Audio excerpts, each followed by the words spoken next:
How to verify PayPal account. Hey there, welcome to this helpful guide on how to verify your PayPal account. If you find this guide useful, don't forget to subscribe and give it a thumbs up. So let's jump right in. When you first set up your PayPal account, you'll need to verify either your debit card or credit card or bank account.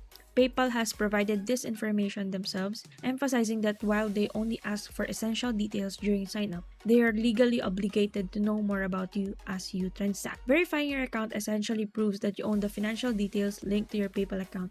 To get verified, go to your PayPal and then add or confirm either your bank account or debit or credit card. And here is how you can do it. You can link your card or bank in here. You can choose to link your credit card. Then you have to enter your debit or credit card number, select your card type, the expiration date, the security code, and your billing address. And then if you wish to opt to link your bank account, you can put your bank name, bank code, account number, and your name, and then click link your bank. And then once it's added, it serves as a form of verification for PayPal. This initial verification process, adding a bank account or card and providing an email and phone number, removes the initial limitations on your PayPal account, such as restrictions on sending and receiving money. However, keep in mind that in the future, PayPal might request additional information from you, such as a copy of your passport or driver's license, utility bills, or bank statements. Don't worry, you don't have to do this right away. PayPal will request these documents only when they need them. If you like to add your passport now, you can scroll down and find Add